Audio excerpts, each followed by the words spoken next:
Hoje com Bruno Gouveia, vocalista do Biquíni, uma das maiores bandas de rock do Brasil, que volta à Prudente após 7 anos. Bruno, um prazer mais uma vez poder falar com você. Num dia desses, 4 amigos de escola, extremamente estudiosos, resolveram montar uma banda sem nenhuma pretensão de fazer sucesso. Escreveram uma música que fala de depressão, de suicídio, gravaram ali numa fita, entregaram numa rádio e tiveram a vida completamente transformada. Fala um pouquinho pra gente do privilégio de celebrar 39 anos do lançamento do primeiro disco de vocês, com Tédio. Pois é, cara, olha só como é que são as coisas, né? Vamos fazer 39 anos de carreira, agora na semana que vem, dia 16. Esses 39 anos, na verdade, do primeiro show profissional que nós fizemos. Eu acho muito engraçado as interpretações que as pessoas dão. Eu nunca associei muito a música Depressão e Suicídio, sabe? Embora eu fale, um dia eu fico sério, me atiro desse prédio, mas era de uma ironia, entendeu? Era de uma ironia completa. Mas é aquela coisa, né? Você escreve e as pessoas interpretam. E cada um tem uma visão para isso. Mas Tédio, acima de tudo, acho que foi uma música que ela falava sobre um sentimento muito adolescente, porque nós éramos adolescentes, né? Então nós falávamos muito sobre essa coisa do nada a se fazer, daquela fase em que a gente ainda não está livre para poder fazer o que a gente quer, porque a gente não tem autonomia mesmo de estar dando tem que dar muita resposta, muita satisfação aos pais, ao mesmo tempo também não tem autonomia financeira para fazer muita coisa. Então dali que surgiu essa ideia de escrever sobre Tédio, e que casou muito também com a própria situação que o Brasil passava a viver, que foi aquela coisa de um presidente civil que ia fazer a transição da ditadura para a nova república, e de repente ele ganha, mas não leva, né? Ele vai, o presidente querido Neves vai, não assume, e poucos dias depois ele acaba morrendo, né? Então o Brasil inteiro meio que se sentiu também num estado assim de, sabe, parece que ia mudar alguma coisa e não, voltou a mesmice, sabe? Voltou uma coisa que não ia para frente. Então essas coisas me vêm à cabeça muito quando a gente está falando desses 39 anos, né? Porque é o começo de uma história longeva da gente, e a gente tem muito orgulho, né, do que a gente conquistou. Hoje Tédio é uma dessas músicas mais cantadas nos nossos shows, até hoje ela é, e porque ela é uma música que foi acabando passando de pai para filho e tio para sobrinho, avô para neto, que aborda, né? Ela é uma música representativa de um momento do país e de um momento da música no Brasil.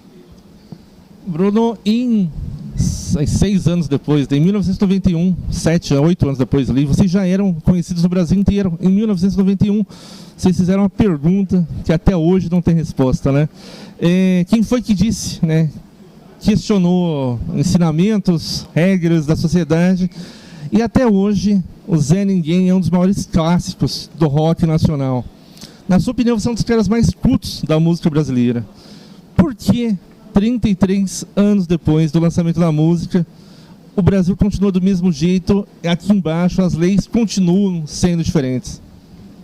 A primeira observação interessante é exatamente isso. A letra surgiu para questionar axiomas, né? Ou seja, aquelas verdades absolutas.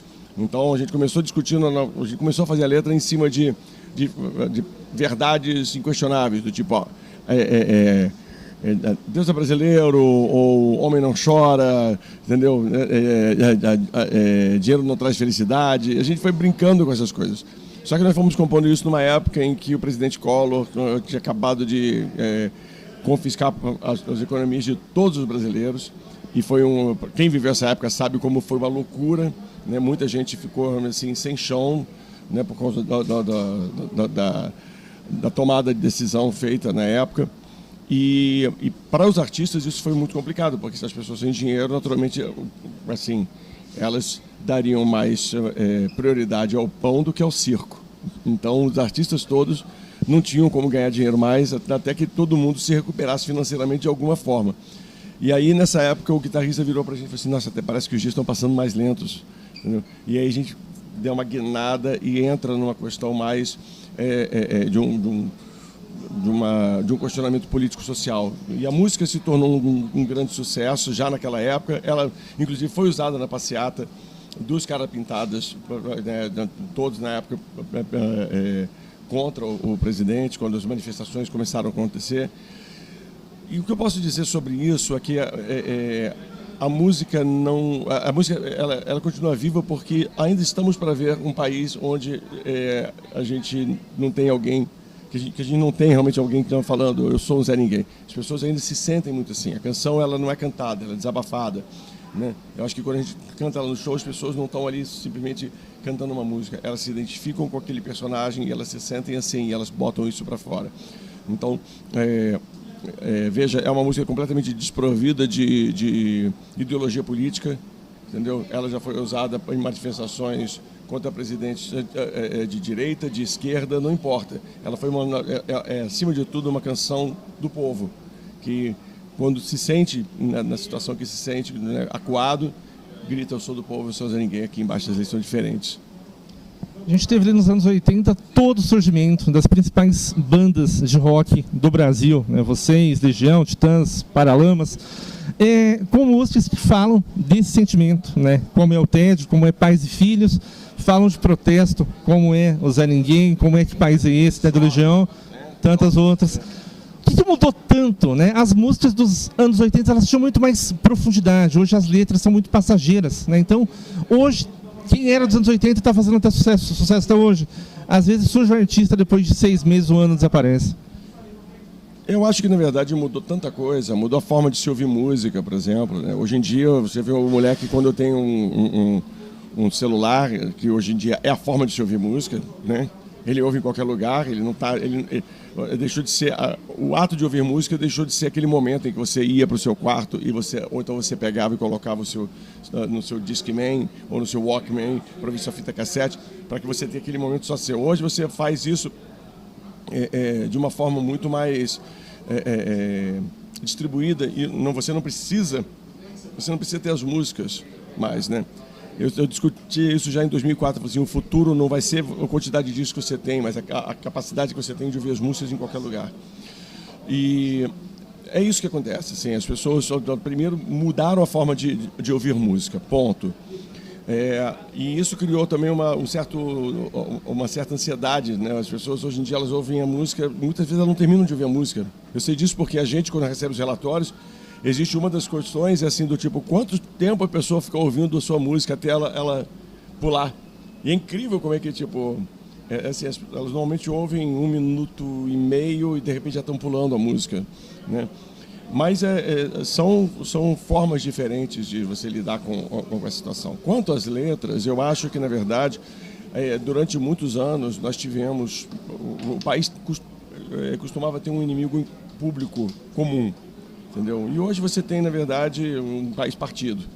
Então, assim, quando você escreve uma música de protesto, ela, na verdade, ela critica um lado que muitas vezes tem quem defenda com unhas e dentes. Então, nem sempre essa pessoa vai conseguir uma unanimidade em relação a um ponto que todo mundo concorde.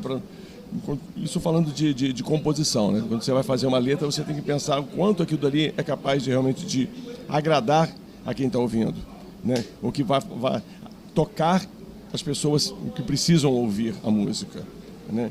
Porque falar para quem concorda com você não faz mais sentido. Você tem que saber compor uma música de protesto na qual você consiga tocar o coração das pessoas que estão fechadas a ouvir qualquer tipo de crítica, né?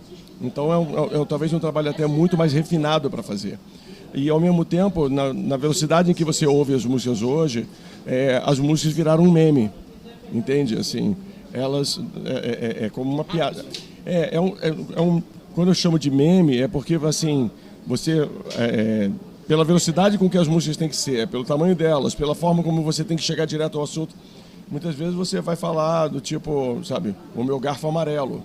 E aquilo ali, pô, se tem algum sentido para ser usado, vão falar sobre isso, entendeu? E aquilo vira uma piada que é reproduzida, daqui a pouquinho, como toda piada que é falada muitas vezes, fica sem graça, mas aí também a produção é muito grande, vem novas piadas para surgir. Mas, assim, musicalmente, a gente muitas vezes perde com isso, entendeu? Mas, assim, veja, isso já existia na década de 80, na década de 90, entendeu? Já tinha alguns fenômenos que eram assim, todo mundo sabia. Uma música engraçadinha, uma música que não diz muita coisa, o que tal, e às vezes era sucesso. Mas o que aconteceu é que isso foi amplificado pela possibilidade de que hoje qualquer um pode chegar a fazer música, entendeu? E essa é uma parte da revolução digital que nós vivemos. Hoje qualquer um pode ser um entrevistador, né? Qualquer um pode ser um câmera. Qualquer um pode ser qualquer coisa. Tem um lado legal de você ver que nós podemos fazer isso, mas fica mais difícil você separar o joio do trigo.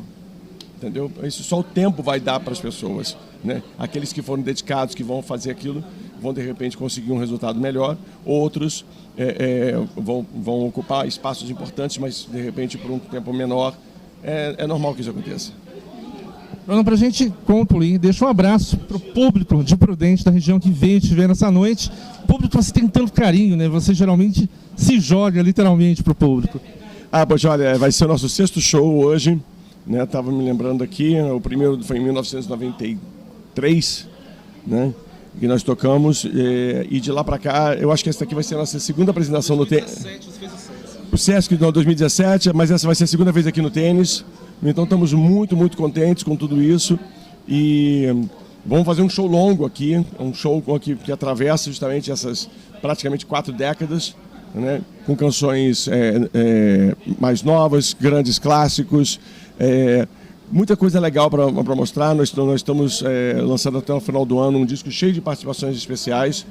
A gente já foi lançando alguns singles, tivemos participação do Alex Escobar, apresentador de televisão, mas ao mesmo tempo já tivemos o Fagner, o Pericles, Matheus e Cauã. Em comum o fato de que nenhum toca rock, porque foi isso que a gente quis fazer. E esse disco chama-se Vou Te Levar Comigo, ele vai sair só no final do ano, a gente ainda tem novos convidados para sair ao longo do ano, vai ser bem legal. E isso é um preparativo, entre tantos outros que nós estamos preparando também para o ano que vem, para as pessoas celebrarem conosco esses 40 anos de carreira. Obrigado, Bruno. Sucesso sempre. Valeu. Acompanhe com a gente Biquíni ao vivo no Tênis Clube de Prudente.